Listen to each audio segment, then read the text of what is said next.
You know how sometimes you hear someone ask a question that seems almost too simple? Well, today we're going to look at a story just like that.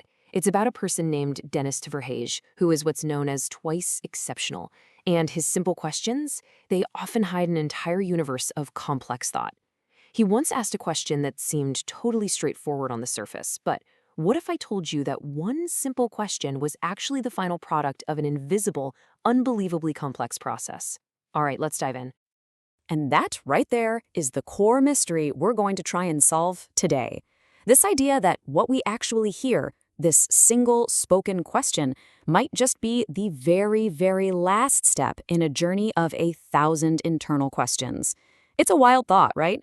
And as you're about to see, the science behind it is genuinely mind-bending. So, we're calling this whole thing the thousand question. It really gets at the heart of the puzzle of the twice exceptional mind, where this one seemingly small question you hear out loud represents a massive amount of hidden internal work. To even begin to understand how that's possible, we need to unlock a really important concept. And the key that unlocks this whole thing, it's understanding what it means to be twice exceptional. This one term, it opens up a completely new way of looking at how we think, what intelligence is, and how we communicate. So, what in the world does that actually mean?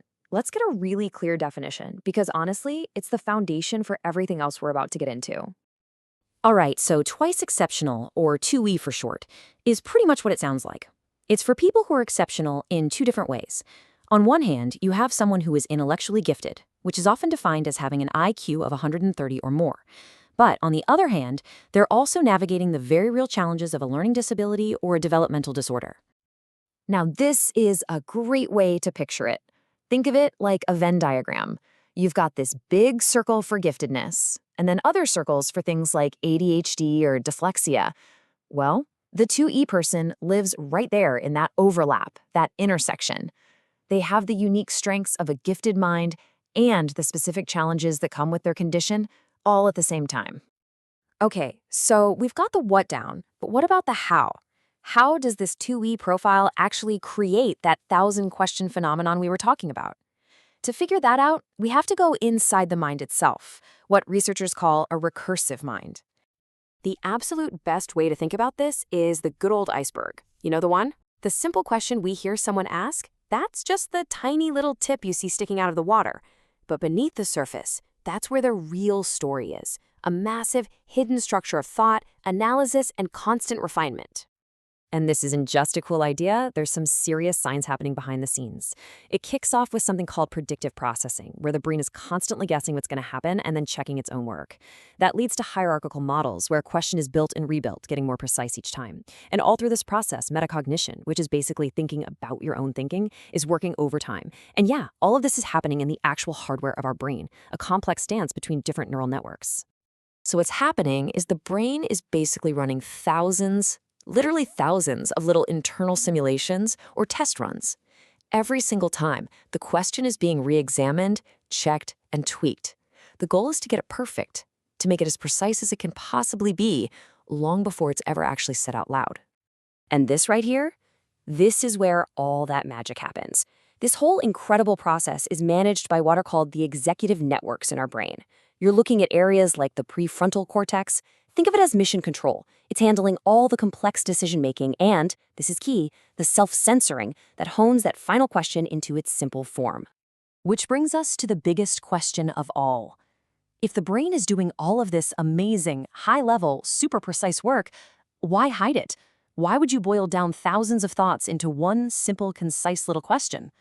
Well, the answer is the big reveal of this whole explainer. The reason is a remarkably sophisticated strategy, both cognitive and social, that researchers have a name for: precision hiding. And trust me, it's not a quirk. It's a skill, a highly developed one. I love this quote from the research because it just nails it. Deceptively concise, but internally highly precise. The question you hear sounds so simple, but the internal process that made it, it's anything but. It is a masterful act of compression. So the most important thing to get about precision hiding is that it's intentional. The person is consciously choosing to under-reveal the true depth of what they know and how they got there. And why would they do that? Well, it's all about managing social dynamics. Maybe to avoid an argument, or to keep from confusing someone, or sometimes just to be more efficient without totally overwhelming the person they're talking to. And this chart just lays it all out, side by side. It's so clear when you see it like this. On the left, you've got the internal reality, this whirlwind of constant refinement, thousands of questions, super high precision. And on the right, that's what we see on the outside, a single, self-censored, socially tuned question that deliberately hides the true scale of the knowledge behind it. Okay, so let's zoom out for a second. This whole precision hiding thing, it doesn't just happen on its own in a vacuum. It's actually just one piece of a much larger puzzle. It's part of what makes the twice exceptional mind so fascinating and unique. When you look at the other traits that often come with being 2E, it all starts to click. You see things like perfectionism. Well, that totally drives the need for that internal precision.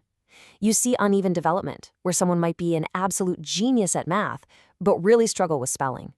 And you see these incredibly strong critical thinking skills and high creativity, which just pour fuel on that deep internal fire of exploration.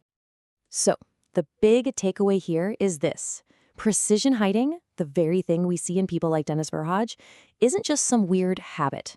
It is a core feature of a unique, complex, and genuinely powerful way of thinking and moving through the world. It's really a signature of a different kind of mind. And that's what I want to leave you with. The next time you hear a question that seems almost deceptively simple, maybe just pause for a second and wonder how many brilliant ideas, how much incredible deep exploration, and how many thousands of hidden questions might be hiding right there just beneath the surface.